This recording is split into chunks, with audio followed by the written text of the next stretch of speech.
obrigado, Gilmar. Obrigado, professor Gilmar. Obrigado pelo convite que o Gilmar me fez, que utilizou dos canais de comunicação para chegar até mim, né? Foi através do Facebook que a gente se encontrou, não foi? Foi através do Facebook, depois falamos pelo WhatsApp, trocamos informações por e-mail, enfim, foram esses canais que permitiram que a gente se aproximasse, a gente conversasse e combinasse de estar aqui para falar sobre comunicação. Eu tive, algum tempo atrás, também, aqui na FEA, falando sobre comunicação, também já tive na FEA moderando debates na área mais específica de vocês, então isso é sempre interessante, porque daí as pessoas ficam mais motivadas. E a comunicação, apesar de fazer parte do nosso dia a dia e ser o nosso grande negócio, a nossa grande arma hoje, muitas vezes é vista como algo secundário. A gente, até porque todo mundo acredita que nasceu falando. Não nasceu falando, nós aprendemos a falar. E isso é uma boa notícia, porque se nós aprendemos a falar, é sinal de que nós podemos desenvolver a nossa comunicação. Até digo isso porque muitas vezes a pessoa diz assim, mas eu não me comunico bem. Calma que a gente aprende, porque aprendemos isso. É muito mais fácil do que algo que nasceu com a gente. Nós não nascemos falando. Se nascêssemos falando, nós não estávamos chorando e berrando daquele jeito, né? E não dificultava a vida das nossas mães, que tinham que entender se aquele choro é por cólica ou por mamadeira. Mas, enfim, obrigado pela presença de vocês aqui. Essa frase aí é de Mário Quintana. Eu sempre abro com esta frase e vou permitir que vocês prestem atenção nela, fotografem, copiem, porque ela é muito significativa do ponto de vista da comunicação. Mas eu não vim falar de Mário Quintana, apesar de ser um fã, assim como o professor Gilmar. Todo gaúcho adora Mário Quintana, né? É o poeta da cidade, é o poeta de Porto Alegre, enfim, e ele tem várias frases interessantes sobre comunicação. Aliás, eu tenho um livro, Comunicar para Liderar. Nós abrimos com uma outra frase dele, eu e Leni Quirilos, que é uma fonoaudióloga com quem escreveu o livro comigo. Mas, enfim, eu disse para vocês que eu nem ia começar falando de Mário Quintana. Eu vim começar a falar com vocês sobre um outro assunto completamente diferente. E eu tenho, até pelo olhar que estou enxergando aqui de vocês, da audiência de vocês aqui, eu tenho certeza que eu vou fazer uma pergunta para vocês, mais do que uma pergunta, eu vou mostrar uma cena no próximo quadro e vocês vão saber me responder o que está acontecendo naquela cena. Talvez outros que estejam aqui não saibam dizer o que está acontecendo naquela cena, mas isso mostra claramente as nossas diferenças de geração. Vou mostrar essa cena e quem souber o que é, por favor, me sinalize. Vamos lá?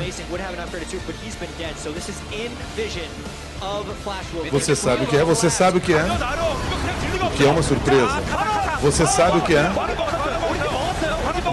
Pelo Sport TV. Gilmar, você sabe o que é isso? Pois é, Gilmar, deveria saber, Gilmar. Vocês lá no fundo sabem o que é isso. Sabem o que é isso? Então contem para o Gilmar o que é isso que está acontecendo aí na tela. O que é isso aí? É um jogo. Que jogo é esse? League of Legends. Você sabe o que é League of Legends? Você também sabe o que é League of Legends? Você joga League of Legends? Não? Mas sabe o que é? E você sabe por que você sabe? Eu tenho um primo meu que é treinador do jogo. Ah, ele treina que equipe? É a Paraibana. Equipe Paraibana? Essa equipe eu não conheço. Tá, porque eu me aprofundei muito nesse tema. Ele é formado em educação física. Pois é. Isso pode ser chamado também de caos, professor Gilmar. Sim, isso também pode ser chamado de caos. Mas o pessoal costuma chamar de League of Legends, LOL. É o jogo mais jogado do mundo. São 100 milhões de pessoas que jogam LOL no mundo, entre jovens e alguns nem tão jovens assim. Dentre estes 100 milhões de pessoas fissuradas em LOL, talvez não 100 milhões, mas boa parte dessas pessoas são fissuradas em LOL, 2 deles são meus filhos. É verdade. Um deles tem 17 anos, abandonou minha casa. Abandonou mesmo. Deixou a minha casa, foi morar no extremo leste de São Paulo com uma comunidade de LOL. De vez em quando eu tenho informações sobre o paradeiro dele. Eu soube que ele esteve no Rio de Janeiro, recentemente em Belo Horizonte, passou pelo Recife, foi até o Chile, inclusive, e o sonho dele, me parece, ser ir para os Estados Unidos. Me parece porque ele não me contou nada até agora, mas me parece ser isso. Antes dessa história de um cara, de um filho que abandona a sua casa, um filho que foi tratado a pão de ló, um filho que tinha casa própria, que tinha plano de saúde, estudava em um bom colégio particular e andava de carro blindado, antes de ser um filho ingrato que abandonou a família, essa história de um filho que realizou um sonho. Mas só realizou um sonho porque o pai dele e a mãe dele decidiram conhecer o mundo dele. Sim, porque eles viviam nesse mundo aí. viviam no mundo do LOL. Ele e o irmão dele mais velho vivem no mundo do LOL. Jogam LOL, se especializaram em LOL, estudaram LOL. E eu não podia dizer para o meu filho, no dia em que ele passou na faculdade de psicologia, sim, ele passou na faculdade de psicologia, ele olhou para mim e disse, pai, eu não quero fazer psicologia. Pai, eu acabo de ser convidado para ser técnico de uma equipe de LOL. E eu vou morar com os meninos lá na zona leste de São Paulo. Para quem mora aqui no Morumbi, até lá é muito longe, eu não ia vê-lo tão seguido e não tenho visto ele tão seguido. Fico sabendo das coisas dele pelas redes sociais. Mas, enfim, ele disse, eu vou ser técnico de LOL. E o que eu ia fazer? Dizer, não, meu filho, você vai ser doutor. Né? Muito pior, minha mãe dizia que eu ia ser gerente do Banco do Brasil. Mas, enfim, eu digo, não, pode ser, fique à vontade, sinta-se à vontade. Não foi uma decisão fácil, não a de trocar psicologia pelo LOL, não. A decisão fácil foi deixar ele sair da minha casa, porque eu sempre quis ter meus filhos muito próximos de mim. Mas eu entendia o sonho dele, eu compreendia o que ele pensava e eu entendia o mundo dele. Hoje eu me dedico a convencer pais a deixar seus filhos jogarem LOL. Então, fiquem à vontade, se vocês precisarem, se vocês tiverem alguma dificuldade para convencer as pessoas a jogar LOL, falem comigo que eu convenço os pais de vocês. Fala, professor. Mas eu vou fazer isso, pode ter certeza, porque esse é o meu grande esforço. O que eu mais ouço dos pais é o seguinte, meu filho não sai da frente do computador. A primeira pergunta que eu faço para ele é, o que você está fazendo com esse celular na mão, então? Porque o celular é um computador, nós não saímos da frente do celular, nós não saímos da frente do computador. A segunda coisa que eu pergunto para ele é, o que seu filho faz na frente do computador? Aí ele fica meio espantado. Ele olha para mim e diz assim, joga o tempo todo. Eu digo, tem certeza que ele joga? Pois é, eu fui ver o que meu filho fazia na frente do computador para entender o mundo dele. O meu filho jogava, claro que jogava, mas ele estudava. Tanto é que ele tinha boas notas, mas ele conversava com os amigos, ele conversava com os professores, ele criava relacionamento, ele assistia vídeos no Netflix, alguns piratas, é verdade, porque ele pegava uma conta nos Estados Unidos para ver os mais avançados. Ele estudou inglês e ele fala muito bem inglês graças ao computador. E eu ia dizer para ele, saia da frente do computador, meu filho. Fazer o quê? Vai para frente da televisão. Sei lá, o que você vai fazer? Você tem que estar na frente do computador, porque o computador tudo na nossa vida está no computador, eles leem no computador. Mas se eu não entrasse no mundo dele para entender o que ele queria, eu ia dizer, saia da frente do computador e não sonhe mais. E ele sonha. Ele sonhava trabalhar em LOL e hoje, no ano passado, ele foi campeão brasileiro. No primeiro semestre foi vice-campeão. Nesse segundo semestre, infelizmente, não conseguiu os resultados que queria, mas está aplicando para chegar a um time dos Estados Unidos no ano que vem. E a minha dor vai ser maior ainda, porque os Estados Unidos é muito mais longe que a Zona Leste. Então, eu quero mostrar só para vocês aqui o seguinte. Se eu tivesse pensado no modelo padrão que eu aprendi, ou como meu pai me ensinou, meu filho não teria deixado de ir para a faculdade. Ele estaria hoje numa faculdade de psicologia.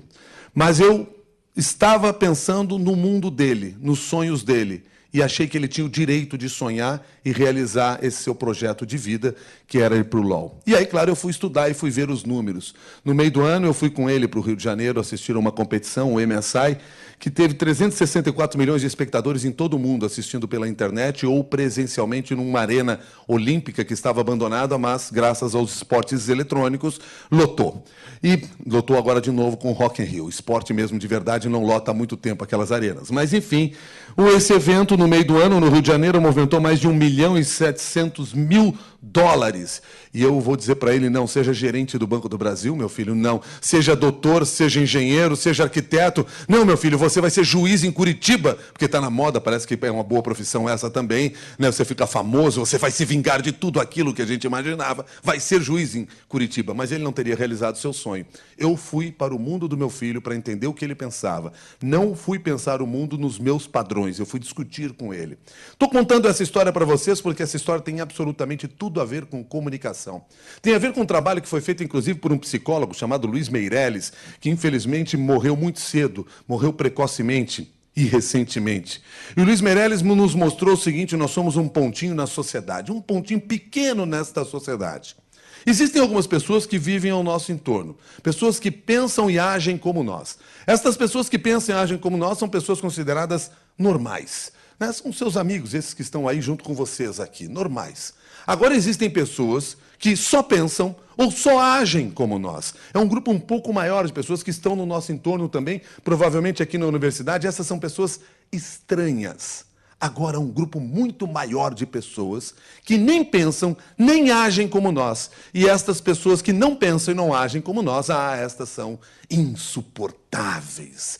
E eu já vejo dentro da memória e da cabeça de vocês a figura de uma pessoa insuportável que você acabou de lembrar. Pode ser o seu vizinho, pode ser o seu colega na sala de aula, pode ser o seu professor, pode ser o seu aluno, pode ser alguém aqui dentro da faculdade, pode ser alguém na igreja que você vai, no clube que você pratica. Tem insuportáveis na sua família, naquele grupo de domingo que se reúne. Bom, no WhatsApp está cheio de insuportável. E às vezes a gente quer eliminá-los, mas não tem coragem porque ele vai ver. São os insuportáveis. E aí o que a gente faz? Vive naquele mundinho pequeno ali das pessoas normais que pensam e agem como eu? Não dá para fazer isso. Eu poderia ter feito isso na relação com os meus filhos, não teria dado certo. Ele continuaria sendo técnico de LOL, mas a nossa relação não teria funcionado, porque eu jamais compreenderia as decisões que ele tomou. E você jamais compreende as decisões de pessoas que não pensam nem agem como você. Então, o que o Meirelles nos sugeriu?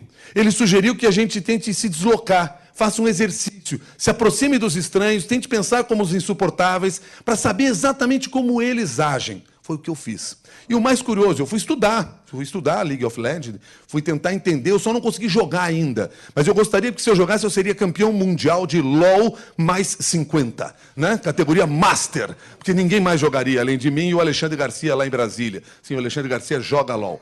A filha dele vive de LOL, ganha dinheiro jogando, não jogando, mas cobrindo o assunto. É por incrível, deve ser para nós assim um choque de gerações absurdo. Mas enfim, o que eu quero mostrar para vocês é que foi isso que eu fiz. Eu me desloquei para o mundo deles, eu fui conhecer o mundo deles e fui ler um livro que ensina como ser jogador profissional de LOL. Sim, como ser um gamer profissional. Esse é o livro. O primeiro capítulo do livro tinha essa frase. Cada posição exige do jogador, são 5 jogadores que formam um time, cada posição exige do jogador certos deveres e responsabilidades específicas, e o principal é saber como se comunicar com os demais membros da equipe. Como se comunicar. Esta competência que eu tive que desenvolver ao longo dos 30 anos, ela é essencial e importante para o meu filho hoje, que tem 17 anos, fazer e realizar o seu sonho. Ou seja, eu e ele tínhamos coisas em comuns a aprender. Eu tinha coisa para ensinar para ele, ele tinha coisa para me ensinar. Mas eu só descobri isso porque eu aceitei ir para o mundo dele. Quando você se aproxima dos insuportáveis, você descobre que existem pontos em comum. E se existem pontos em comum, nós podemos ficar mais próximos, nós podemos conviver. E tem algo que é fundamental para que isso aconteça, que é desenvolver a arte da comunicação, que essa era a proposta que o professor Gilmar me apresentou quando me trouxe para cá. Falar da arte de comunicar. A comunicação é tornar comum uma única ação, um pensamento, uma ideia, e pela comunicação a gente se aproxima das pessoas. A comunicação está por trás de todos os bons relacionamentos e dos péssimos relacionamentos que nós temos. Então nós devemos tratá-la com um carinho muito especial. E ela está, inclusive, como base do nosso sucesso profissional. Vocês mais jovens que aqui estão, pensando numa carreira profissional, têm que levar isso em consideração. Por isso a gente escreveu, junto com a Leni Quirilos, o livro Comunicar para Liderar, porque nós temos a certeza, a convicção de que a comunicação é fundamental para quem quer liderar uma empresa, um grupo de trabalho, sua própria carreira.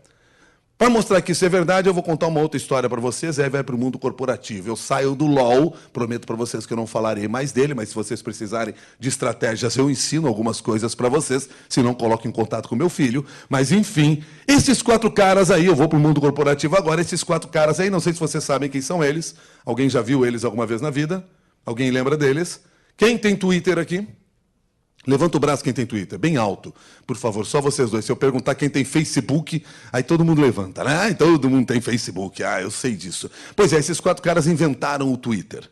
Exatamente. Biz Stone, Jack Dorsey, Evan Williams e aquele último lá é Noah Glass. Os 4 caras que inventaram o Twitter. Esses caras lá em 2006, quando inventaram isso, era uma maquininha que eles não imaginavam que ia transformar o mundo e mudou as relações, né? Infelizmente, eles agora vão piorar o mundo, porque agora eles vão fazer com que as pessoas falem em 280 caracteres.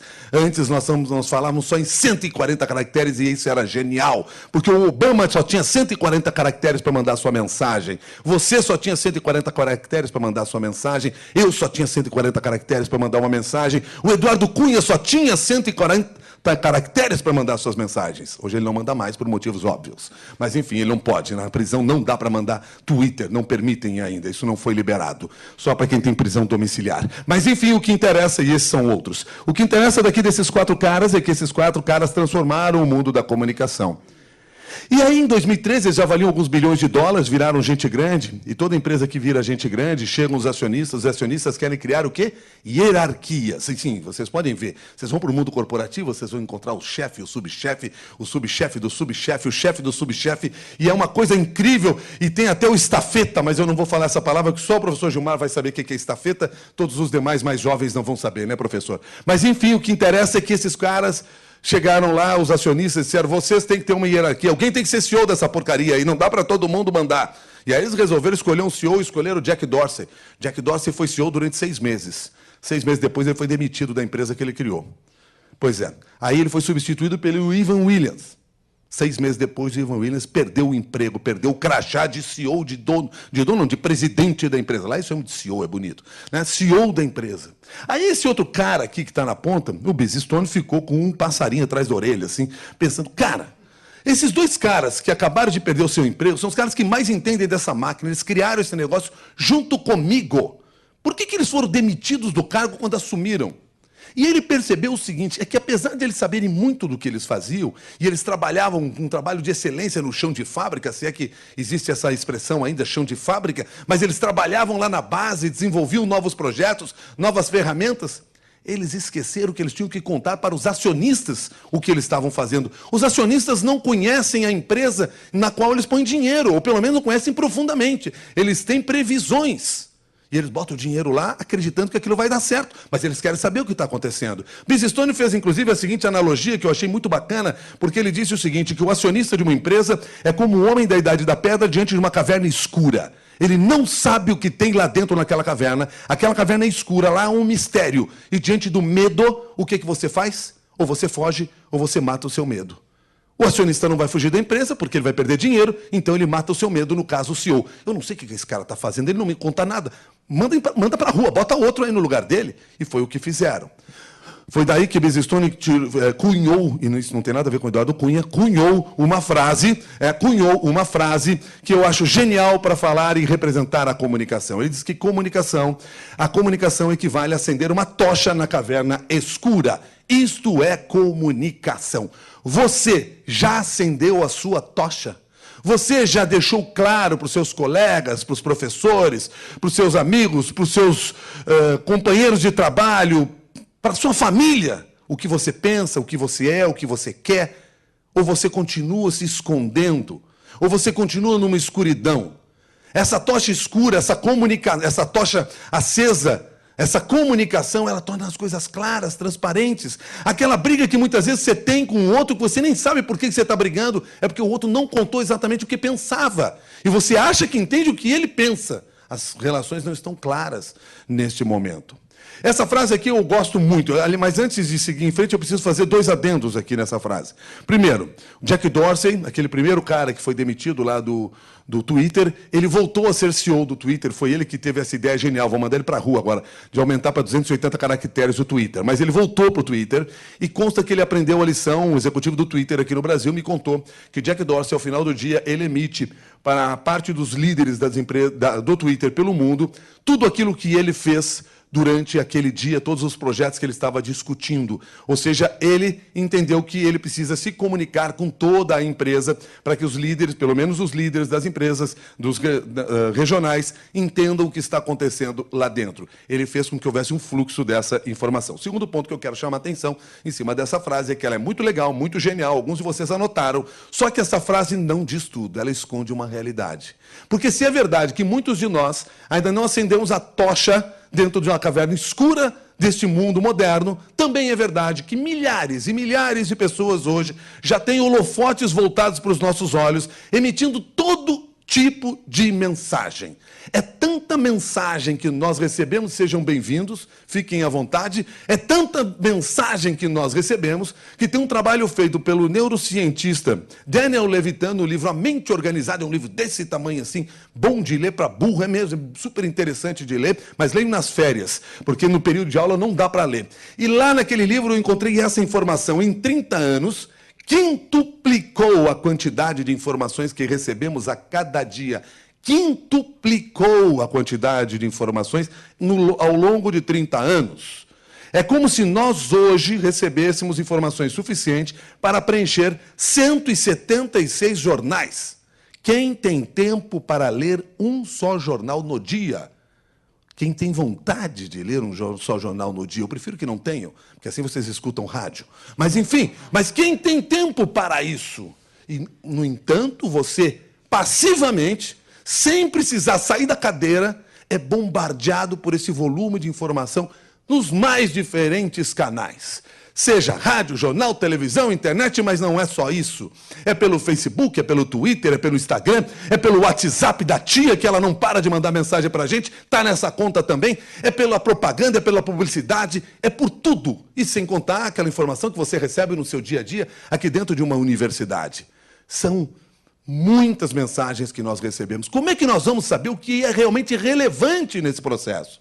E este fenômeno tem gerado uma série de problemas, inclusive algumas doenças. E claro que a gente pode perceber claramente assim, essa ideia que nós temos hoje, em relação a quantas mensagens, essa paixão que nós temos pelas mensagens, né? Haja vista, assim, a paixão que nós temos, por exemplo, por este aparelhinho chamado telefone celular. Somos doidos por isso, né? Nós não soltamos esse telefone por nada. É por ali, esse é o desgraçado que faz com que todas as mensagens cheguem para a gente, que nos polua a visão, que nos faça não enxergar o que é relevante. É esse aparelhinho chamado celular, esse que a gente é apaixonado. O cara acorda de manhã, ele não dá nem um beijo na mulher amada. Ele primeiro olha para o telefone celular. Mas eu quero dizer que os casamentos estão salvos, porque a sua mulher também tem o mesmo comportamento. Ela não está olhando para você. Se você quiser dar um beijo nela antes, você vai se surpreender. Ela vai estar olhando para o telefone celular, conferindo se tem algum WhatsApp importante da tia. Sim, os WhatsApp da tia, eu odeio o WhatsApp da tia. Mas enfim, mas não vê o caso. E eu não posso tirar ela do grupo de jeito nenhum. Mas vamos lá. O que interessa aqui é o seguinte, esse negócio, você é apaixonado por esse aparelho. Porque você acorda com ele na mão, você toma banho com ele na mão, você escova os dentes com ele na mão, você faz tudo que pode fazer dentro do banheiro com ele na mão. Aí você desce, toma café da manhã com ele na mão. Você sai para ir para a escola, se você está no ônibus, legal, você está com ele na mão. Pelo menos você distrai. Mas e você de carro? Sim, você está de carro e está com ele na mão. Você não solta ele na mão. Até hoje eu não entendi. Até hoje eu não entendi por que tanta bronca com o Fernando Haddad, só porque ele quis diminuir para 50 quilômetros a velocidade na Marginal. Não sei se vocês tentaram, eu tentei conseguir. A 50 quilômetros na Marginal, a gente consegue escrever textão no Facebook enquanto está dirigindo. É super seguro isso, a 50. Aumentou a velocidade, não dá mais, só dá para mandar Twitter. Né? Você manda. Estou brincando, claro. Hoje eu tenho uma campanha no ar lá na Rádio CBN, celular ao volante não é legal. Por quê? Porque as pessoas estão tão apaixonadas por isso que elas não perceberam o risco que elas estão correndo e o risco que elas estão impondo às outras pessoas, porque você vive ligado naquele aparelhinho. Isso gerou nesta sociedade moderna uma doença.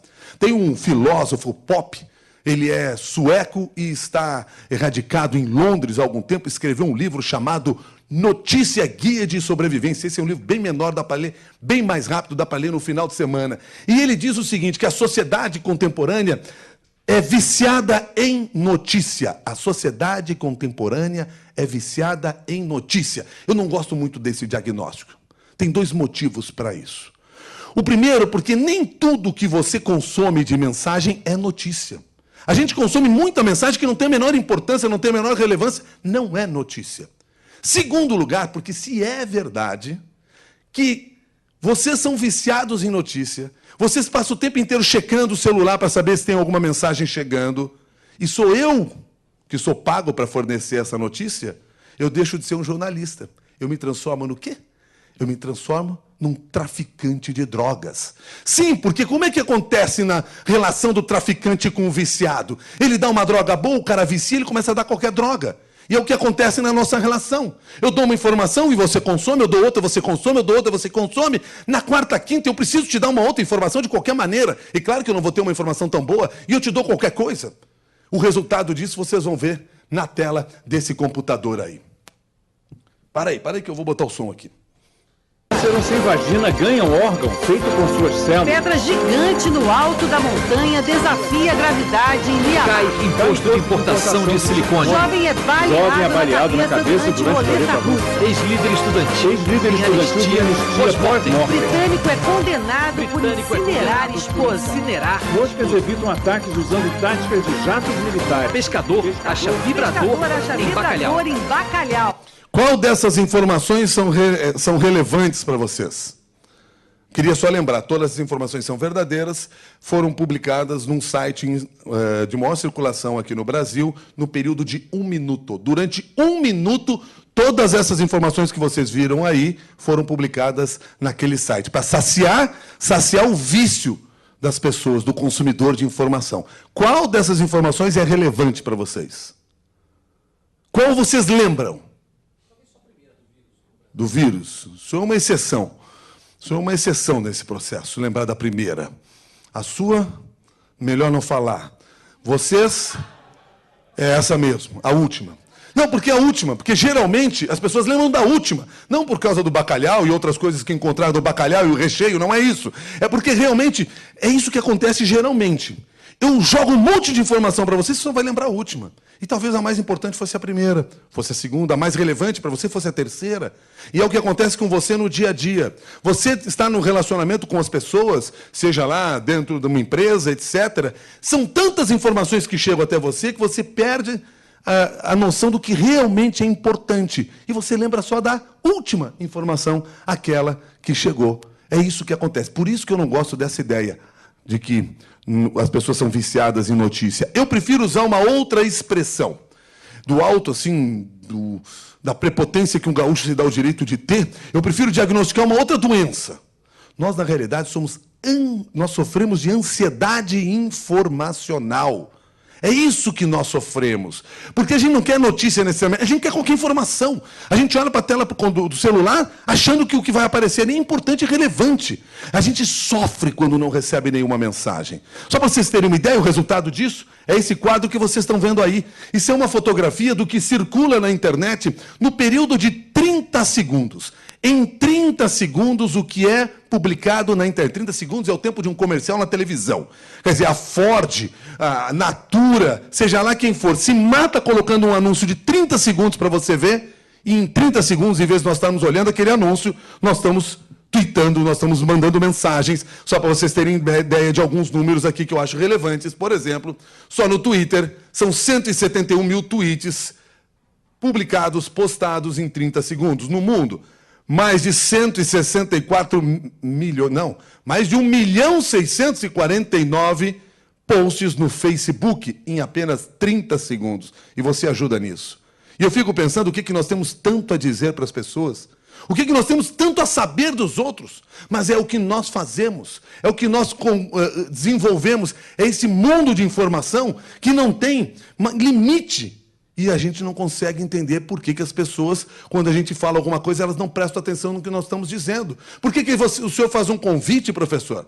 E as pessoas não prestam atenção no seu convite? Por que o senhor dá uma aula e as pessoas levam ali uma ou outra informação? Porque a mente está poluída de tanta mensagem, e algumas nem tão importantes. E essa coisa tão doentia, agora no final das férias de meio de ano, não sei se vocês lembram, teve um grupo de brasileiros que ficou preso em Bariloche, lembram? Teve uma nevasca, ficaram presos lá. Pô, muito melhor ficar preso em Bariloche do que em Bangu, né, que nem o Sérgio Cabral, mas enfim, tudo bem. Mas enfim, teve uma nevasca, o cara ficou preso em Bariloche. E vocês já passaram por coisa parecida, final de férias? Como é que é final de férias? Você louco para embarcar, a mala toda desarrumada, cheia de bugiganga, cueca suja, aquela coisa toda que a gente, né, juntou no resto das férias, e você quer vir embora.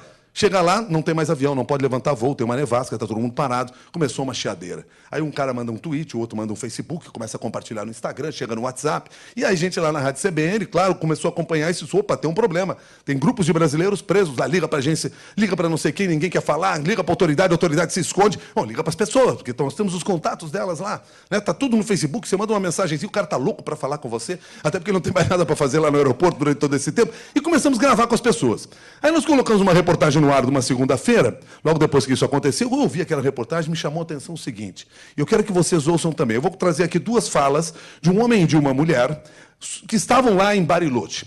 Prestem atenção, o que era importante realmente para eles, o que estava fazendo falta para eles. Primeiro, a moça. Que estão aqui desde sexta-feira, estão simplesmente sem nenhuma informação, sem comida, sem hotel. Estamos sem informação. Depois está sem comida, sem hotel. Mas a primeira coisa que ela sentiu falta é informação. Tá todo mundo aqui no mesmo sofrimento por falta de informação. A Aerolíneas agora começou a oferecer o cara está preso em Bariloche não sei quantos dias, passando fome, sem hotel, sem transporte, não sabe que horas vai chegar. Tem o risco de perder o emprego, mas a primeira preocupação dele é: nós estamos aqui sem informação. Informação é artigo de primeira necessidade hoje. Então você faz um baita de um trabalho aqui dentro da faculdade, você faz um baita de um trabalho lá dentro da empresa que você está, você faz um baita de um trabalho na sala de aula, mas você esquece de contar para as pessoas o que você está fazendo.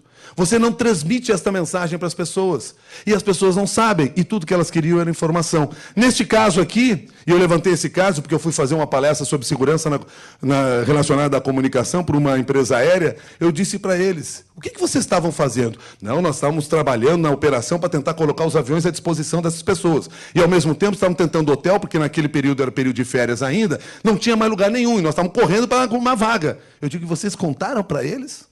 Não. Tudo que as pessoas queriam era que dissesse para eles: cara, calma aí, daqui 3 horas eu vou resolver teu problema. Mas eu sei que você vai resolver meu problema. Mas se ninguém me conta, eu tenho a impressão de que eu estou sozinho. Pesquisas mostram claramente, a coisa que mais agonia alguém no ponto de ônibus é não saber a hora que o ônibus vai chegar. O ônibus até demora, mas se eu souber que vai chegar daqui 10 minutos, eu espero. Agora, se eu não souber e ele chegar dali 3 minutos, parece que foi uma eternidade. Então é isso, eu preciso de informação. Isso passa a ser fundamental no nosso negócio. Prestem claramente atenção nisso. Mas tem um segundo fator que eu queria lembrar a vocês, resultado desse grande volume de informação. É o seguinte, isso que vocês vão ver aí é um site dos mais acessados do mundo, o BuzzFeed. O BuzzFeed é genial, né? Ele conseguiu fazer assim, é uma máquina de cliques. Para vocês terem ideia, no BuzzFeed, por mês, 2,5 milhões de pessoas acessam o BuzzFeed através do Twitter. Só através do Twitter. O cara viu um Twitter lá, gostou, clicou, vai para o site deles. 847 milhões de pessoas olham o BuzzFeed só no Twitter. Eles não vão para a página. Sabe o que isso significa? Que para cada leitor que o Twitter tem, que o BuzzFeed tem, eles têm 68 voyeurs. 68 pessoas que se satisfazem olhando. Não querem nem participar. Não entram no assunto. Não se aprofundam no tema. Simplesmente vê um tweet e acha que está bem informado. Ele é um pouco pior do que o voyeur, porque ele conta para os outros. Sim, é claro, porque ele compartilha aquilo. Tem Gil Giardelli, que é um dos grandes conhecedores aqui no Brasil da sociedade em rede, tem um livro que diz: você é o que você compartilha. Preste atenção no que você está compartilhando. Porque o cara compartilha, e ainda às vezes com aquela justificativa, não sei se é bem verdade, mas ouvi falar que o Trump fez isso e se elegeu fazendo isso. Sim, isso não é legal. Não é legal, porque você primeiro está construindo a tua própria imagem. Segundo, você pode estar mandando mentiras para frente, mas você compartilha aquilo, sem se aprofundar. Mas tem pior coisa do que isso? Tem. Que é você dar opinião sobre aquilo. Sim, você vê uma manchete, não lê, mas dá opinião. Diz que gosta ou não gosta, like ou dislike. É uma maravilha. É um estrago que a gente faz na reputação das pessoas. Nós somos algozes, mas nós somos vítimas também desse processo, porque, claro, a gente age e sofre por causa disso. Bom, gente, diante desse cenário da comunicação, que é o cenário que nós temos hoje, nós temos que sobreviver nisso. Quais são as nossas armas? O que nós temos como desafio nesse processo? Nosso desafio é despertar o interesse das pessoas. É chamar e prender a atenção dessas pessoas. Eu estou aqui diante de vocês, não só despertando o interesse de vocês, ou tentando despertar o interesse de vocês, mas tentando chamar a atenção de vocês para a mensagem que eu estou passando. Fazendo o maior esforço possível para que aquela mensagem que está caindo no celular de vocês não seja mais relevante, mais importante e significativa do que eu estou dizendo. Esse é o seu esforço quando vai mandar uma mensagem para alguém, independentemente do processo de comunicação que você esteja envolvido. Pode ser uma conversa numa reunião de trabalho, pode ser uma conversa no grupo que vocês fazem parte aqui na faculdade, pode ser uma apresentação de projeto, pode ser numa palestra, pode ser no bate-papo em casa, numa DR com a mulher, com o marido, seja lá como for, você tem que ter isso como meta e como desafio. E certamente esse não é dos trabalhos mais fáceis que nós temos para enfrentar, principalmente se nós queremos ser líderes. Sim, o papel da liderança, a busca pela liderança, ela é fundamental. Perdão, só deixa eu puxar essa repetição aqui, que é o papel da liderança. Você como líder, como você se comunica? Sim, porque é através da comunicação que você vai poder passar o verdadeiro... Eu ia falar poder, mas a palavra poder não vai se encaixar aqui. Você vai passar o verdadeiro papel do líder hoje, que é ter autoridade. Sim, porque poder é algo que talvez você arrume à força, mas você tem que ter a autoridade como líder. Durante muito tempo, e algumas empresas ainda são comandadas pelo poder. Sim, o cara tem o poder, tem o crachá, e ele decide tudo. Pois é, mas isso não funciona mais. As empresas modernas hoje desenvolvem a autoridade. A autoridade é alguma coisa que você conquista com o tempo. A autoridade, quantas vezes você já usou para falar sobre determinado assunto? Sobre esse tema, fulano tem autoridade, ou seja, ele tem o conhecimento, ele tem o respeito. Sim, porque quando você tem poder, você só consegue comandar pelo medo. Agora, quando você tem autoridade, você comanda pelo respeito. As pessoas sabem que você conhece daquele assunto, entendem a sua realidade, compartilham com você aquilo, trocam informação, porque eles respeitam você. Ele não tem medo, não é eu mando e você obedece. Algumas empresas ainda trabalham desta forma. Sim, é verdade, pior, algumas até dão resultado positivo. Mas a vida é curta. Porque esse processo está mudando, vocês viram agora há pouco como esse cenário da comunicação está mudando, como o conhecimento está muito mais acessível a todos. Como é que você faz isso? Como é que você obtém autoridade, se torna uma pessoa respeitada como um líder, usando a comunicação? Porque a comunicação é uma arte. Porque a comunicação impacta as pessoas. Sim, a comunicação emite sinais positivos e negativos. Eu, quando entrei aqui nesta sala, quando comecei a falar, eu comecei a emitir sinais para vocês. E vocês foram construindo uma imagem sobre o meu trabalho, sobre o que eu faço, sobre o que eu penso. Então eu tenho que me esforçar para que esta mensagem impacte vocês de maneira positiva. E isso tem vários canais para tal. Até para entender como é que a gente impacta as pessoas, como é que a comunicação contagia as pessoas, tem um trabalho que foi feito pela National Geographic, genial. Eles foram estudar o papel, o papel do macho alfa num grupo de chimpanzés. Exatamente, eles identificaram que tinha um cara no grupo de chimpanzés que mandava na turma. E eles começaram a estudar o chimpanzé.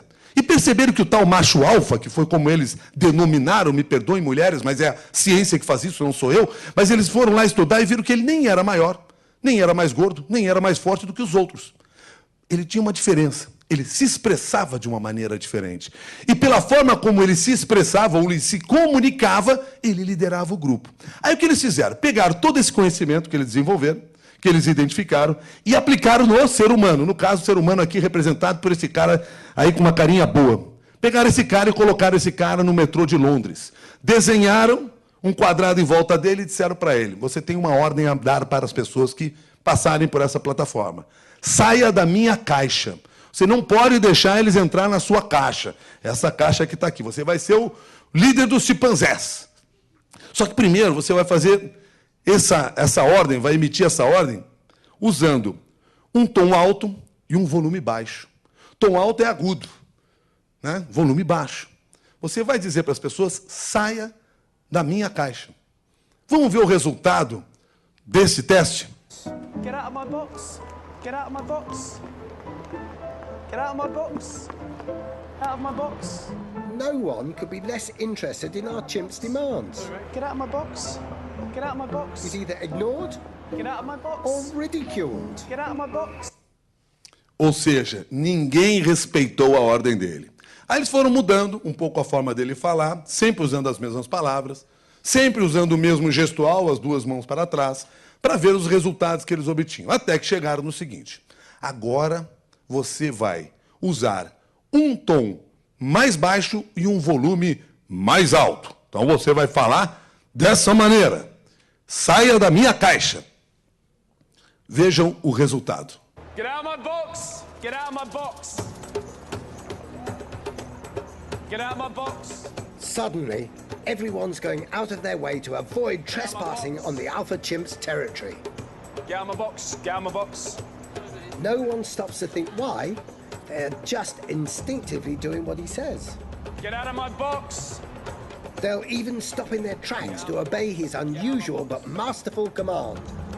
Get out of my box! Get out of my box! With his alpha voice, our chimp has become king of his jungle box. Get out of my box! Ou seja, ele mudou a maneira de falar e as pessoas obedeceram. Olha que absurdo. Porque vamos pensar honestamente. Que ordem é essa que ele deu? Saia da minha caixa. Que caixa é essa que tinha ali na frente? Mas você consegue impactar tanto as pessoas, dando a ordem de maneira certa, com a voz certa, que as pessoas automaticamente, inconscientemente, seguem a sua ordem e saem da caixa, como vocês puderam ver ali nesse teste que a National Geographic fez. Ou seja, isso é tão efetivo que a comunicação impacta as pessoas que é irracional. Como foi irracional? Um comportamento que ele adotou. Vocês perceberam que quando ele começou a falar com uma voz mais grossa, com uma voz mais alta, ele mudou também o corpo dele? Por mais que ele tivesse com as mãos para trás, porque a ideia é que este recurso não impactasse na comunicação com as pessoas, mas só o fato dele mudar a voz dele mudou a postura dele. E isso pode acontecer conosco. Muitas vezes você vai falar em público, vai falar com as pessoas, apresentar um trabalho, e por timidez, por medo, por insegurança, você resolve fazer com que a voz não chegue até os outros. Então você fala para baixo, parecendo que só você vai ouvir, ninguém mais vai ouvir o que eu estou falando, né, para ficar guardado dentro de mim aqui essa informação, que eu tenho vergonha do que eu vou dizer, até porque eu não tenho muita certeza do que eu estou dizendo. Ou seja, você não chega até as pessoas. E o teu corpo mostra isso. Agora, você chega com confiança, acreditando na mensagem que você vai transmitir, certo de que vai impactar aquelas pessoas, até o seu corpo muda. Aliás, são 3 recursos que nós temos na comunicação: vocal, verbal, não verbal e vocal. Tem um trabalho tradicional de 1969, um trabalho clássico, aliás, que foi desenvolvido pelo professor Albert Mehrabian.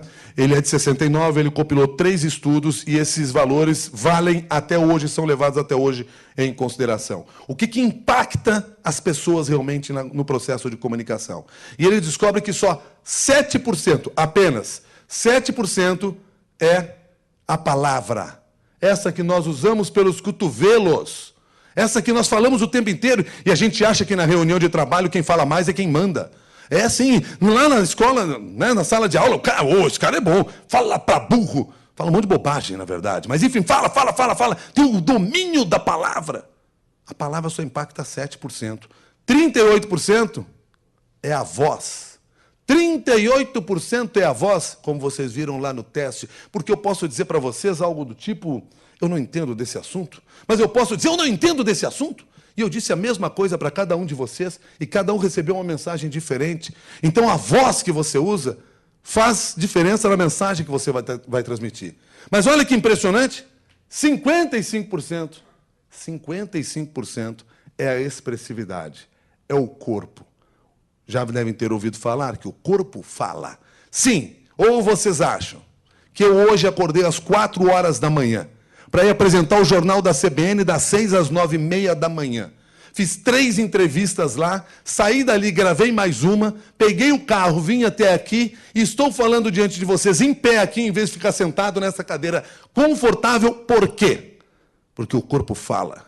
Porque se eu tivesse sentado nessa cadeira aqui conversando com vocês, nesta pouco mais de meia hora que nós estamos aqui, já se for um bom tempo, já foi mais do que isso, inclusive 45 minutos que nós estamos aqui conversando, muito provavelmente, ou vocês já tinham levantado, ou por respeito não tinham levantado, mas tinham dormido aí sentado na mesa ou na cadeira que vocês estão. Porque se você ficar aqui parado, você não chama a atenção de ninguém, você cai na monotonia. Então eu estou aqui, eu olho para você, até porque eu tenho uma meta. Toda e qualquer palestra eu tenho uma meta. E qual é a minha meta nas minhas palestras? Só 10% das pessoas podem dormir nas minhas palestras. Só 10%, independentemente do número de pessoas. Então, eu fico me esforçando, olhando para as pessoas, puxando a atenção delas, para ver se eu alcanço minha meta. Eu tenho conseguido, só 10% até agora dormiram. Se você dormir também, aí eu perco o meu objetivo. Por favor, fique acordado. Mas é isso. O que eu quero mostrar para vocês aqui é que, às vezes, a gente fica se dedicando a falar e esquece da voz e esquece do corpo. E alguém diz, então eu não preciso nem prestar atenção na palavra mentira. Precisa sim, porque uma palavra mal colocada pode causar um tremendo constrangimento. O importante desse estudo é compreender o seguinte. Primeiro, você tem que ter coerência. Coerência na mensagem que transmite, na palavra que você usa, nos gestos que você tem, na voz que você está trabalhando. Agora, lamento. Se você for incoerente nisso, o corpo vai falar mais alto. A expressividade vai falar mais. Por que de vez em quando vocês veem alguém na televisão, e eu vou falar televisão, poderia ser em qualquer lugar, às vezes é um professor e você diz assim, não sei porque eu não confio muito nesse cara. Você não tem ideia do que é, mas tem alguma coisa que não estava funcionando ali. E a gente não percebe o que é. É porque essas coisas não estão combinando.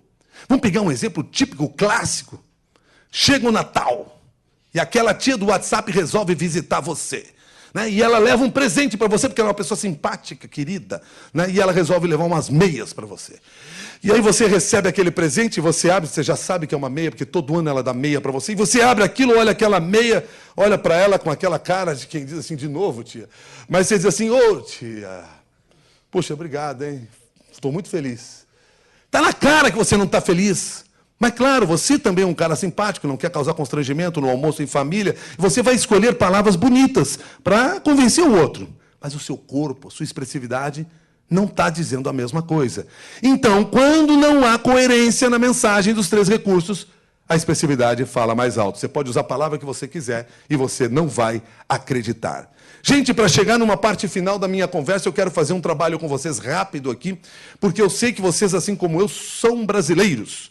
Todos vocês aqui, eu imagino, são brasileiros. Se não são, já pegaram essa cultura do brasileiro, porque o brasileiro tem uma característica muito especial, não sei se você sabe. O brasileiro quer aprender inglês dormindo, quer emagrecer com ginástica passiva e ficar rico na Mega Sena. É ou não é? É mais ou menos isso que a gente sonha, a gente tenta e busca. É por isso que os livros que vendem ideias como 10 passos mágicos para ser um líder de excelência, vendem para burro. O dono do livro ganha uma grana tremenda. Ou então livros do tipo assim, 5 exercícios para ficar com uma barriga de tanquinho. É uma maravilha, é ou não é? É como ter o corpo da massa fera em apenas uma semana. Essas coisas são geniais. Então, por isso que como eu sei que vocês são brasileiros, eu estou trazendo aqui os 4 passos mágicos para uma comunicação eficiente. E eu fecho a minha conversa abrindo, inclusive, espaço para caso vocês ainda tenham paciência de fazer perguntas para mim. Mas, enfim, 4 passos mágicos para uma comunicação eficiente. Passo mágico número 1. Você não pode esquecer nunca, mensagem.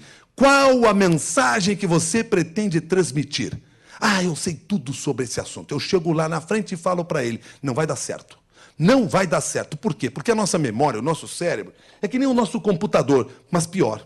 Sim, porque ele não tem um processador tão bom quanto o computador. No computador, como é que você faz? Você precisa de uma informação, você coloca na busca, ele vai lá e traz a informação. É o que a gente tenta fazer no nosso cérebro. Eu faço uma pergunta para você, seu cérebro tem essa informação, mas você tem que buscá-la. Você perde tempo. É muito pouco tempo que você perde, mas você perde tempo. E aí o que acontece lá na rádio é muito comum. Eu faço uma pergunta para o entrevistado, e aí o entrevistado, ele sabe que tem a resposta certa, mas ele precisa ganhar um tempinho. Aí ele começa assim. Veja bem, Milton Jung, muito obrigado, levando em consideração a oportunidade que você está nos oferecendo de atender a essa grande audiência que vocês têm na emissora. É uma grande oportunidade que nós temos, até porque nós gostaríamos de transmitir a nossa mensagem para que o povo e a sociedade brasileira tenham o conhecimento daquilo que nós estamos desenvolvendo lá na instituição. E você, na verdade, está me enrolando, porque você está querendo ganhar tempo para chegar na resposta certa. Não funciona isso, até porque quando você começa a responder dessa maneira, aquele cara que estava ouvindo perdeu a atenção. Pô, a pergunta é boa, deixa eu ver o que ele vai responder. Começou assim, o cara está enrolando. E aí você já olha para o lado, vê alguém que está passando, um motoqueiro que vai bater no seu vidro, aquelas coisas todas que acontecem no dia a dia. Você tem que cair o WhatsApp da tia. A tia mandou o WhatsApp bem naquela hora, você olhou, puta, tia de novo, quando você vai ouvir a resposta, você já não entendeu de novo aquela resposta, você perdeu a atenção. Você tem que ser exato na resposta, pontual na resposta. Mas isso é possível se você definiu as mensagens. Você vai para qualquer processo de comunicação, defina o que eu vou dizer. Bom, essa é a mensagem principal. Dê uma hierarquia a elas, eu também gosto das hierarquias. Mensagem número 1, mensagem número 2, mensagem número 3. Defina claramente, porque senão não, isso é que nem no computador, você pega assim, aqueles arquivos que você vai usar para um determinado trabalho, coloca já tela do computador, porque é mais rápido para acessar. É o mesmo que você tem que fazer com as mensagens. Planeje sua fala, planeje sua entrevista, selecione todas essas informações e dê uma hierarquia a elas. Por quê? Porque talvez você só tenha 1 minuto para vender a sua ideia. Então você trabalha com a mensagem principal. Não, mas eu vou ter 5 para falar. Então eu posso trabalhar com essas 2. Então você sabe o que você vai fazer. Puxa, mas e se ele não me der a oportunidade de falar a primeira? Você vai arrumar um gancho, porque você está tão bem preparado para falar sobre aquele assunto que você vai arrumar um gancho na sua resposta para entrar naquele assunto que realmente lhe interessa. Então, defina muito bem uma mensagem. Não entre em qualquer processo de comunicação sem ter isso muito claro. Por mais que você conheça sobre o tema que você vai falar. Mas se você não selecionar as mensagens principais, você vai ficar no tal do veja bem, Milton Jung, levando em consideração a oportunidade que você está me oferecendo. Eu gostaria de falar muito sobre esse assunto, até porque é um momento rico esse, com essa audiência que você tem. E eu perdi toda a minha audiência também. Então, defina a sua mensagem. Segundo passo mágico, tenha todos os dados devidamente organizados. Não dá para o cara perguntar uma coisa para você não saber o impacto daquilo, quanto vale, quantas pessoas são atingidas, etc. Organize esses dados, dê dimensão para eles, porque números por si só não tem segredo. Vou contar uma coisa rápida para vocês. Assim, eu não deveria nem estar contando esse tipo de coisa, mas aconteceu hoje lá na Rádio CBN. A nossa repórter fez uma cobertura, fez uma reportagem, botamos no ar a reportagem, infelizmente. Ela estava falando sobre esse caso que aconteceu com o senador, não sei se é senador, ex-senador, não entendo qual é o cargo dele agora, mas enfim, Aécio Neves. Aconteceu com Aécio Neves, o STF decidiu que ele não pode mais ser senador, vai ter que ficar em casa, coitado, à noite. Olha que horror, você passar a noite vendo Netflix, é péssimo, mas enfim, o que interessa aqui é o seguinte, e aí a repórter resolveu falar por que ele está sofrendo esse tipo de punição. Está sofrendo esse tipo de punição porque tem uma denúncia contra ele de que ele teria recebido 2 milhões de reais do Joesley. Né? Conhecem o Joesley? Pois é, ele se comunicava muito bem. Pois é, o Joesley, ele recebeu 2 milhões de reais. Só tem um detalhe. A nossa repórter falou que ele tinha recebido 2 bilhões de reais. E foi ao ar aquilo, e claro, aí voltou para mim, eu vi que estava errado, eu tive que corrigir com aquela cara de pau que é comum dos âncoras. Lamento, mas a informação que nós acabamos de dar para você estava errada. Esse valor que você ouviu de 2 bilhões de reais, na realidade é 2 milhões de reais. Por que eu estou contando essa história para vocês? Porque, na verdade, nós perdemos noção dos valores. Nós já não temos mais ideia do que é 1 milhão, 2 milhões. 2 milhões você acha que é por... Não, ele não pode ser vendido por 2 milhões, não. 2 milhões, isso é troco. Né? Nós perdemos noção do valor. Então, você, quando falar de números, dê a dimensão correta do que aquilo significa. E dê imagens aos números. Ainda segunda-feira, lá na rádio, a gente noticiou que o incêndio na Serra de Bocaina queimou não sei quantos campos de futebol. Eu fiquei pensando, acabou a várzea na região, né? Porque não tem mais, queimar os campos de futebol. Mas não, na realidade, a gente sempre usa essa expressão, que é para uma forma, porque o brasileiro tem uma noção do qual é o tamanho do campo de futebol, tem pelo menos, você tem uma dimensão, você tem uma imagem na frente de você.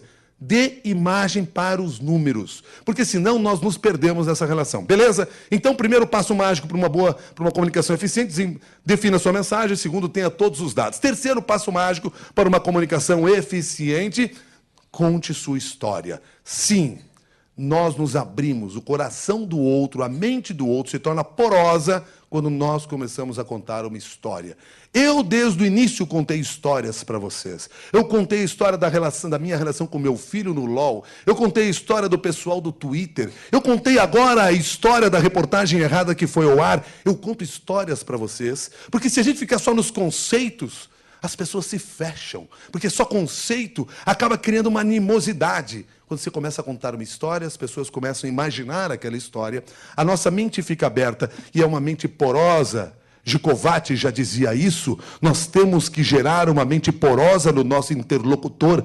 Então, quando você conta uma boa história, você cria personagens, você se aproxima das pessoas. Criar personagens não é inventar personagens. Criar personagens é criar personagem no seu interlocutor. Contar alguma coisa que ele visualize. Todas as vezes que eu falei da tia do WhatsApp aqui, vocês visualizaram a tia de vocês? Aquela querida que manda o WhatsApp o tempo todo. Todo mundo identificou alguém. Quando eu falei dos insuportáveis, vocês criaram uma imagem dos insuportáveis. Enfim, é isso que nós temos que fazer. Conte uma história. Pegue aquelas mensagens que você tem para transmitir e conte uma história sobre aquilo. Você quer falar de um projeto que vai bombar, que é uma startup que não tem como dar errado, que é um negócio que vai mudar a vida das pessoas. Então, pense, quem é a pessoa que pode ter sua vida transformada com isso? E conte a história dessa pessoa. O cara que acorda de manhã às 4 horas da manhã para trabalhar no rádio. Mas vocês inventaram uma maquininha que não precisa levantar da cama. Olha que maravilha, eu compraria isso na hora. Né? Para apresentar o seu programa de rádio. É genial isso. Quer dizer, conta a história para isso, porque o outro enxerga a história. Você cria personagem na mente dele. São 4 passos mágicos que eu falei. O primeiro é definir a sua mensagem. O segundo passo mágico é ter todos os dados. O terceiro passo mágico é contar as suas histórias. E o quarto e fundamental passo mágico é falar a língua das pessoas. Sim, porque geralmente, professor, nós falamos a nossa língua e não falamos a língua do nosso interlocutor. E eles não entendem o que nós estamos querendo. Nós não sabemos mostrar a certeza. Eu puxei esse slide antes de encerrar, porque, na realidade, esse slide aqui, para mim, é muito significativo. Essa foi uma entrevista que eu fiz com um médico lá na Rádio CBN. E eu adoro entrevistar médicos por lá. Nós estamos falando sobre vacina anti-HPV. Naquela época, a Organização Mundial de Saúde estava anunciando ali e recomendando, na realidade, que os meninos também tomassem a vacina anti-HPV. Até então tinha uma orientação que era só as meninas. E eles disseram, não, os meninos têm que tomar também. E aí eu fui fazer uma entrevista sobre esse assunto. Convidei um médico infectologista. Ele é muito bom para falar sobre todos os temas que você precisar da medicina, porque ele fala muito bem, se comunica muito bem. Ele fala certo, como está escrito nessa tela. E eu perguntei para ele primeiro uma coisa, ele respondeu. Eu perguntei uma segunda coisa, ele respondeu. Eu perguntei uma terceira coisa, ele continuou respondendo. Muito bem, isso começa a me deixar meio nervoso, porque eu vejo que o cara responde tudo. Eu digo, cara, esse cara se preparou demais para isso, né? Aí, bom, se ele está tão bem assim, eu vou fazer uma perguntinha mala para ele, porque o jornalista tem, assim, uma sacolinha de perguntas malas do lado para fazer. E aí eu estava lá, fez uma, fez outra, tal, e eu perguntei para ele o seguinte, eu quero que vocês prestem atenção na resposta dele, que foi fundamental. Perguntei para ele assim, mas doutor, essa vacina aí que o senhor está falando, que o senhor acha que é importante, essa vacina aí não é muito cara? Então, até às vezes as pessoas dizem, mas a vacina é cara. Eu falei, caro é a escova progressiva de chocolate. Essas escovas que as mulheres fazem, que dura às vezes um mês e meio, se tanto. Então, a vacina, ela pode ser cara por um aspecto, mas quando você compara com outras coisas que a gente acaba fazendo no dia a dia, não é uma vacina que tem um preço tão proibitivo assim. Escova progressiva de chocolate. O que é? 50 onde? Uns 300. Na Vila Sônia, 300. Morumbi, 500. Dependendo do lugar que você vai, é mais caro. Você sabe o que é escova progressiva de chocolate? Não? Você sabe lá no fundo? Escova progressiva para alisar o cabelo. O chocolate para tirar o cheiro do formol que era usado. Então eles inventaram a história do chocolate para combater isso, facilitar a vida e deixar as mulheres mais felizes. Quem não ficava feliz era na hora de pagar a conta. 350, 700 reais, dependendo do lugar. É uma grana esse negócio. Olha a sacada desse médico. O que escova progressiva de chocolate tem a ver com vacina anti-HPV? Nada, absolutamente nada. Mas pensem bem, se eu faço uma pergunta como essa, mas doutor, essa vacina não é muito cara? E ele resolve responder se é caro ou barato. Primeiro, o que é caro e o que é barato? Depende da vida de cada um, as referências que nós temos. 2 milhões é uma grande propina? 2 bi é uma propina maior? O que é propina? Não sei. Hoje em dia está tudo meio confuso. Mas, enfim, aí o cara resolve fazer assim, em vez de cair nessa balela, porque ele podia também responder, veja bem, Milton Jung, levando em consideração essa questão que você está colocando, nós precisamos botar nessa conta o grande investimento que se faz no país na área da ciência. Os laboratórios farmacêuticos realmente gastam uma fortuna, e quando este produto chega ao Brasil, nós temos ainda uma forte carga tributária, né, sobre isso. O custo do Brasil faz com que o preço realmente fique proibitivo. Bom, primeira coisa que ia acontecer, ninguém ia comprar a vacina, ninguém ia dar a vacina nos seus filhos. Por quê? Porque é muito cara. E ele tinha um objetivo, ele definiu a mensagem dele ali, não era discutir o preço da vacina naquela hora, não era o fórum necessário para discutir isso naquela hora. Ali ele tinha que mostrar assim, essa vacina é importante para a vida das pessoas. Aí ele não caiu na balela do preço. Ele foi para um exemplo e pegou uma referência feminina. Por quê?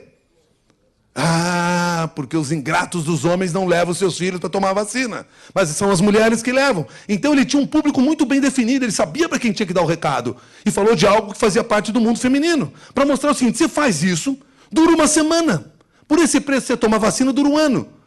E aí? O que você vai fazer? Não vou fazer minha chapinha hoje, vou dar vacina nos meus filhos. Essa era a mensagem dele. Ele falou isso ali na rádio, começaram a tuitar imediatamente. Imediatamente. Por quê? Porque pegou no coração das pessoas. As pessoas enxergaram o que ele estava dizendo. Isso é contar uma história, tá, gente? Isso é uma analogia que ele fez, e analogias são importantes para a gente entender o que acontece, compreender os números. Analogias são fundamentais. Façam isso, por favor. Façam analogias. Mas, assim como ele disse logo no início da resposta dele, Milton Jung, quando costumam me perguntar sobre o preço da vacina, eu digo o quê? Ou seja, ele tinha preparado aquela analogia. Não façam analogia na hora. Não queiram fazer analogia que saiu da... Esta analogia, feita assim, improvisadamente, ela costuma vir recheada de preconceitos. Vir recheada daquelas brincadeirinhas que a gente faz entre amigos, que a gente faz aqui internamente na faculdade, que a gente faz lá na empresa, que a gente faz num time de futebol ou alguma coisa que pode criar um tremendo problema no relacionamento. Então, pensem na analogia, mas usem a analogia. Bom, eu tinha dado um passo em falso agora há pouco e disse para vocês que o quarto e último passo que nós temos para uma boa comunicação é falar a língua das pessoas. Esse é o nosso objetivo. Fale como a gente fala. Eu tenho o que para mim é o mantra da boa comunicação. Para falar como as pessoas falam, tente ser simples, direto e objetivo. Trabalhe com essa meta. Isso é o mantra da boa comunicação. Simples, direto e objetivo. Foi o que colegas médicos, colegas não, mas conterrâneos, gaúchos, fizeram lá no Rio Grande do Sul. Os gaúchos são maravilhosos, é uma coisa linda. Mas, enfim, os gaúchos são médicos do Hospital das Clínicas de Porto Alegre. Eles perceberam que o seu público não falava a língua deles e que isso estava gerando uma série de problemas. Resolveram adaptar a sua forma de falar com os pacientes. O resultado foi tão bom que eles viraram reportagem no Jornal Nacional, que eu convido vocês para assistir agora. Que você está com dispepsia. O que é isso? Não seria mais fácil se ele falasse em má digestão? Má digestão é estômago, né? Aí o senhor entende. Aí eu entendo. E quem aí conhece cefaleia? Eu já ouvi falar, mas não sei o que é cefaleia. O que é cefaleia? Mais comum é dor de cabeça, né? Ah, eu tenho. Eu tenho cefaleia, então. Uma pesquisa do Serviço de Bioética do Hospital de Clínicas de Porto Alegre mostrou que só para compreender as autorizações de alguns exames, o paciente precisa ter, no mínimo, ensino médio completo. Já a confiança no tratamento aumenta em até 11% quando um médico fala de um jeito acessível. Basicamente reduzindo o quê? Tamanho das frases, tamanhos das palavras que são utilizadas, visando que a pessoa consiga ler de uma forma mais simples aquele conteúdo que está sendo apresentado. Falou minha língua, falou minha língua. Essa é a reação que você tem que gerar no seu interlocutor. Independentemente da área em que você atue, independentemente do público com que você está trabalhando. Provavelmente, se você vai para um congresso científico, você vai ter que falar a língua dos cientistas. Mas, certamente, se você vai falar com clientes, com pessoas próximas de você, você vai ter que falar sempre a língua dele. Foi isso que eles fizeram, aumentaram a adesão e a confiança no tratamento. Eles salvaram vidas falando a língua das pessoas. Pessoas que não tinham o ensino médio completo, a maior parte deles, e eles perceberam que o nosso linguajar era para esse público. Então, não é para o meu público. E eles adaptaram a sua fala, usando estratégias simples, por exemplo, diminuindo as palavras. Palavras mais curtas são mais fáceis de serem percebidas e até mais fáceis de serem ditas. Aquelas palavras com várias sílabas atrapalham todos, inclusive os locutores de rádio. Pois é, isso é complicado. Eles usam frases mais curtas, em vez de falar frases com opostos, etc. e tal, que nós não terminamos nunca e costumamos fazer isso e depois erramos ainda a concordância lá no fim. Fazem frases curtas, mais diretas, simples, diretas e objetivas, como eu falei para vocês. Esse é um cenário que eles implantaram lá no hospital e o resultado foi evidente. O que você pretende fazer na área em que você atua? Como você pretende fazer com que essa mensagem, este conhecimento que você está desenvolvendo ou que você já desenvolveu, chegue até os seus interlocutores? Capacitando-se na área da comunicação. É a comunicação que vai criar essa ponte, é a comunicação que vai fazer você se aproximar dos outros mundos, entender, inclusive, os insuportáveis. A minha proposta final aqui para vocês é que vocês se transformem mais do que engenheiros, arquitetos, doutores, professores, vocês sejam líderes comunicadores no que fazem, liderando empresa, liderando grupos de trabalho ou liderando a sua própria carreira. Se você desenvolver a comunicação, a possibilidade de você avançar na sua carreira, se desenvolver, é muito maior. Eu espero que, de alguma maneira, nesta hora em que eu conversei com vocês aqui, que foi mais ou menos o tempo que o professor propôs para mim, mais ou menos eu digo, porque no início ele disse assim, não, você tem o tempo livre para falar. Eu fiquei pensando na vida dura que seria de vocês me ouvir até o final da tarde aqui, né? Porque eu tenho tempo para falar até o final da tarde, se vocês quiserem. Mas, enfim, eu me propus a falar 1 hora, eu me organizei para falar 1 hora, e é exatamente isso que acabou de tocar aqui nesse controle remoto que eu tenho em mãos, porque ele está aqui para isso. Eu nunca tentei falar 10 minutos além de 1 hora, porque eu tenho medo que ele me dê choque. Mas, enfim, até porque essa é uma outra coisa que vocês têm que levar em consideração. Respeite o tempo do seu interlocutor. Muitas vezes você está conversando com ele, você combinou com ele 10, 15 minutos. Me dá 10 minutos, professor. E você está falando há meia hora. E faz mais ou menos uns 20 minutos que ele não está ouvindo você, apesar de ele estar ali na frente. Por quê? Porque ele está fazendo projeção de futuro, ele está olhando lá para frente. Ele está pensando, putz, eu estou ouvindo ele aqui, mas eu tenho que ir para a aula agora, daqui a pouquinho eu vou chegar atrasado. E hoje é aquele capítulo complicado que eu vou ter que conversar com a turma, não sei o quê. O cara não está mais te ouvindo. Por mais que ele esteja ali na tua frente, ele é respeitoso, ele não vai querer deixar na mão, etc. Mas o ouvido dele se fechou para você. Gente, de alguma maneira, espero ter ajudado vocês. Se vocês quiserem, eu respondo coisas aqui. Se vocês não quiserem fazer perguntas, não me deixarão constrangidos, porque eu não estou acostumado mesmo a responder perguntas. Eu sou pago para fazê-las. Mas, enfim, de qualquer forma, eu posso responder ou aqui, ou pelo Twitter, @MiltonJung, ou no e-mail miltonjung@gmail.com. São todos os canais que eu tenho à disposição de vocês. Eu tenho uma página no Facebook, mas eu odeio o Facebook, porque minha tia está lá e me segue. E eu não gosto disso. Mas, enfim, eu entro lá de vez em quando para dar uma olhadinha. Se vocês mandarem mensagem, eu também responderei, se vocês não quiserem fazer perguntas agora. Se quiserem fazer perguntas, eu estou à disposição. Alguma pergunta? Ou uma salva de palmas que você ia fazer isso agora. Muito obrigado!